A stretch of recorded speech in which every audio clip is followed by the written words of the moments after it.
월평빌라 이야기 시설편 4번째. 진작 말 좀 하지 그래. 진작 말 좀 하지 그래. 너 누이가 살아있으면 얼마나 좋아했겠노. 아흔 바라보는 고모가 백준덕 아저씨의 손을 잡고 눈물을 훔쳤습니다. 1년만 빨리 말문을 열었어도 누나에게 어떤 말이고 했을 텐데 병상의 누나에게 몇 마디라도 건넸다면 그나마 위안할 것을. 이게 누구? 막내 아이가. 50이 넘었어도 누나에게 아저씨는 막내였습니다. 네가 여기는 왜 왔노? 뭐 하려고? 뭐 좋다고 여기 왔노? 아이고 막내야. 며칠 병석에 누웠던 누나는 그 길로 세상을 떠났습니다. 아저씨와 장례식에 갔습니다. 30년 전 마지막으로 외삼촌을 봤다는 조카, 돌아가신 누나의 막내 아들이 아저씨를 반갑게 맞았습니다. 외삼촌이 이렇게 지내는 줄 몰랐다고 합니다. 이렇게 지내는 줄 알았으면 진작 한번 찾아갔을 건데 했습니다. 지금이라도 늦지 않았으니 자주 만나고 소식하겠다고 합니다. 아저씨를 댁에 바래다 드리면서 마음이 어떤지 물었더니 슬프다고 했습니다. 떠나는 누나를 대신해 조카가 나타났으니 다행이라면 다행입니다. 천륜이라는 게 이런 건지, 이렇게 연을 이어가고 생을 꾸리는구나. 그 연을 흩뜨릴까 두려웠습니다. 아저씨가 말문을 연 건 지난 여름 실습 이후입니다. 실습생 2명이 아저씨의 자취를 도왔습니다. 6년 일한 농장 주인집 아래채에 전세 얻어 나가 삽니다. 실습생들은 이삿짐 꾸리고 이사하고 집들이 준비해서 손님 맞고 아침 저녁 밥하는 걸 살피고 도왔습니다. 농장 주인집 아들이 트럭을 몰고 와서 이삿짐을 옮겼습니다. 시설 앞마당에 내놓은 아저씨 짐을 보니 묘했습니다.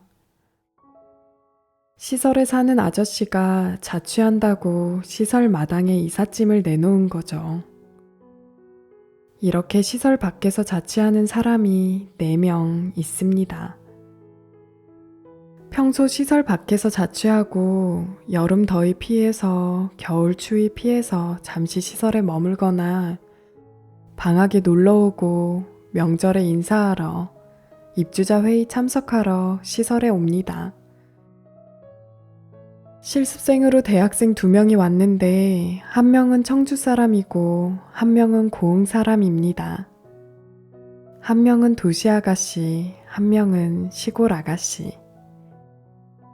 도시 아가씨는 애교가 넘치고 말씨가 싹싹합니다. 시골 아가씨는 차분하고 예의가 몸에 배었습니다. 낮에는 복숭아밭, 고추밭에 일하는 아저씨를 도와 고추 따고 복숭아 땄습니다. 도시 아가씨는 모든 게 낯설겠죠. 익지 않은 풋고추를 따서 내밀며 아저씨 이거 따면 돼요? 묻기 일수.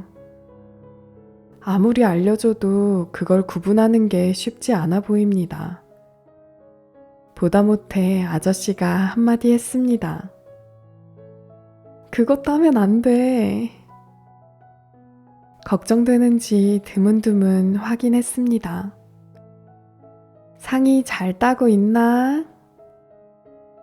아저씨가 먼저 말을 건네는 건 상상을 못했는데 50평생에 없었는데 보다 참다 작정하고 말문을 연 겁니다. 월평빌라 실습생은 실습 4주 동안 밥과 김치만으로 식사합니다. 수련입니다. 간식이며 다른 음식이 얼마나 먹고 싶겠습니까? 이사하는 날 아저씨에게 시간 날 때 맛있는 거 만들어 달라고 했답니다. 물론 애교 많은 상의가 그랬죠. 아저씨는 그게 귀여웠는지 안타까웠는지 이렇게 물었답니다. 상의야, 밥 해줄까? 라면 끓여줄까? 다음날 새벽 일찍 아저씨가 전화해서 밥 해놓았으니 먹으러 오라 하더랍니다. 아저씨는 시설에 사는 동안 한 번도 밥을 한 적이 없습니다. 월평빌라 오기 전에는 어느 농장에서 일꾼으로 평생 일했는데 알기로는 그때도 주인집에서 해주는 밥을 먹었습니다. 밥하는 걸 언제 어떻게 배웠는지 모르지만 정말로 밥해서 대접했습니다. 며칠 있다가는 라면 끓여서 먹었고요. 어느 날은 학생들 고생한다고 아저씨가 밥을 사주었습니다. 고깃집에 갔습니다. 실습 중 밥과 김치는 온데간데 없고 말이죠. 아저씨가 반찬 그릇을 상의 앞으로 내밀며 이렇게 말했답니다. 상의야, 많이 먹어라. 지연이는 고기 못 먹어서 어째. 미안하네. 아저씨를 오래 지원한 시설 직원이 퇴근하는 아저씨에게 일과를 물으면 한참 기다려서 겨우 한마디 듣습니다. 뭐, 그래요. 기다려서 듣는 대답이 네, 한마디일 때도 있습니다. 많이 먹어라. 미안하네. 이런 말은 하늘이 두 쪽 날 일입니다. 농장 사장님도 놀라기는 마찬가지였습니다. 농장 사장님이 아저씨와 함께한 지 6년입니다. 월평빌라 직원이나 이웃보다 더 많은 시간을 함께했죠.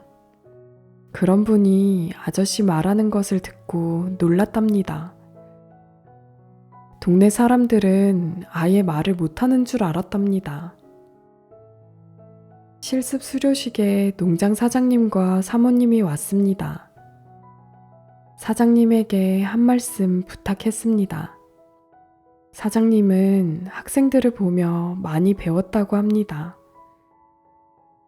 말이 없는 사람에게 뭘 저래 자꾸 묻는가, 묻는다고 답이나 하는가, 뭘 아나 싶었는데 그래도 자꾸 묻더랍니다.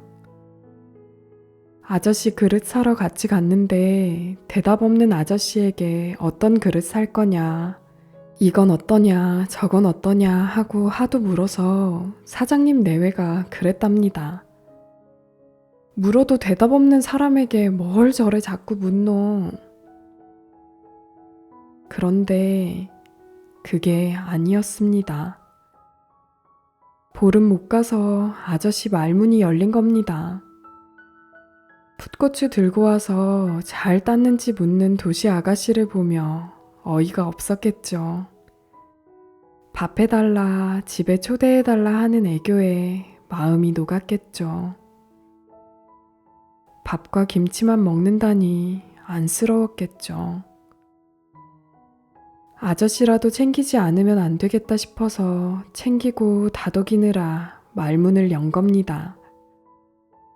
50평생에 드디어 아저씨가 도울 사람, 아저씨라도 나서야 할 사람이 나타난 겁니다. 실습 마칠 무렵 학생들이 아저씨 부모님 소식을 물었습니다.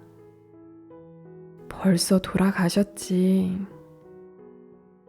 보고 싶지 않냐고 다시 물었습니다. 왜 보고 싶지? 부모님 살아있을 때 잘해. 실습 수료식에서 아저씨 이야기를 듣고 가슴이 먹먹했습니다. 학생들은 아저씨와 지낸 이야기를 나누면서 끝내 울었고요. 학생들에게 크게 배웠습니다. 나를 돕는 사람이 전지전능하면 그보다 큰 불행도 없겠다. 그는 이성적이고 합리적이고 객관적이며 모르는 것이 없고 그의 선택은 항상 올바르며 최선인 그런 전지전능한 사람이 나를 돕겠다면 어쩌나.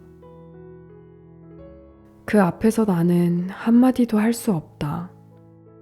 그는 나에게 선택하고 답하라 하지만 그의 전지전능 앞에 나는 아무 말도 할 수 없다. 그는 모든 것을 알고 있으니까. 이렇게도 해보고 저렇게도 해보라 하는데 나는 그 앞에서 손가락 하나 까딱하는 것도 주저한다. 그는 전지전능하여 내가 할 수 있는 것과 할 수 없는 것을 다 안다. 할 수 있는 것, 할 수 있겠다 싶은 것만 골라서 해보라 하는데 그마저 하지 못할까 두렵다. 어떤 때는 내가 할 수 있는 것, 내가 해볼 만한 것마저 그가 한다. 그의 전지전능함으로. 전지전능한 그에게 많이 먹어요 하는 건 말이 안 된다. 있을 수 없다. 부모님 살아계실 때 잘해요 하는 건 그도 나도 상상조차 하지 못한다. 내가 한번 해볼게요는 안 된다. 그가 이거 한번 해보실래요 하는 것에 충실해야 한다. 나를 돕는 사람이 좀 만만하면 그보다 큰 행운도 없겠다. 나라도 챙겨야 할 만큼 연약하면 좋겠다. 그의 물음이 진짜 물음이고 나의 답변이 진짜 답변이고 나의 물음이 진짜 물음이고 그의 답변이 진짜 답변인 그런 연약한 자가 나를 도우면 좋겠다. 나에게 묻고 또 묻는데 나는 안다. 그의 물음이 진짜인지 가짜인지, 나의 답변이 진짜인지 가짜인지. 어떤 날은 그의 물음이 가짜 같아 보여도 물어봐 주는 게 고마울 때가 있다. 실습 수료사 중에서 백준덕 아저씨를 지원했던 김민지 선생님과 서지연, 조상희 학생의 글과 말을 정리했습니다.